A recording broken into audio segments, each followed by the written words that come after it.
سلام سامیان گرامی، شما برنامه روشن ضمیران را میشنوید از رادیو. برنامه روشن ضمیران نیم سال پیش در موج رادیوی کلاب صدا داد.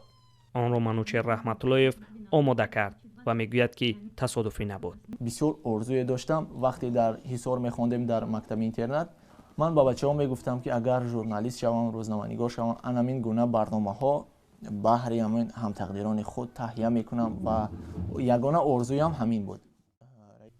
قوای بینایی منوچهر رحمت‌اللهیف کم است، اما شوق خبرنگار شدن او را سال 2016 به بخش روزنامه‌نگاری دانشگاه کلاب برد.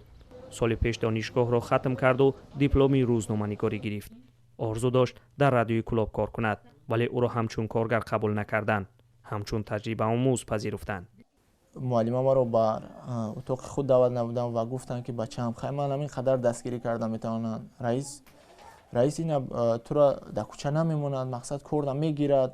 اما من گفتم معلم که میخوام در همین رادیو کار کنم، چون که زیاد شوق داشتم. با این وجود از ماه نوامبر سال گذشته حدود 50 برنامه ثبت و پخش کرد. یکی از آنها روشن ضمیران بود. حالا رسما بیکار است و از یک منبع درآمد محروم.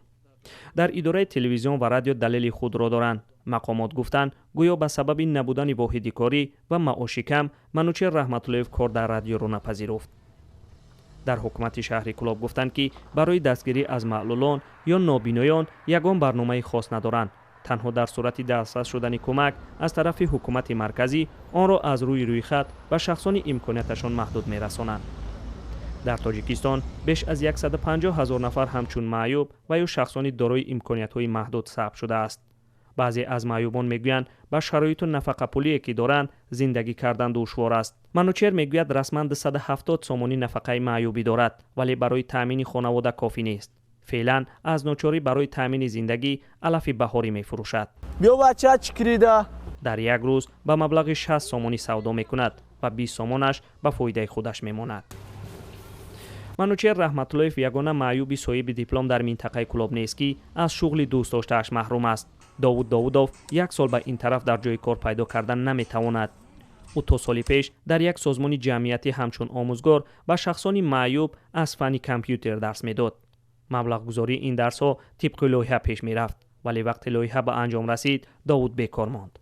دانشگاه تکنولوژی را خواندگی مکا بود کلاگی 5 سال غیبانه خوندم، بکالور خوندم، 2 سال دیگه ماجستر خوندم در دانشگاه تکنولوژی. هر دیپلم در دستم هست.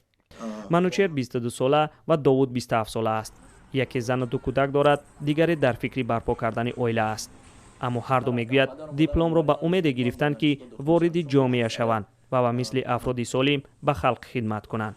هر دوی آنها دیپلم های خود را هر روز به دست میگیرند و مینگرند و دوباره در جیوان خانه میگذارند با امیدی که روزی به کار می آیند.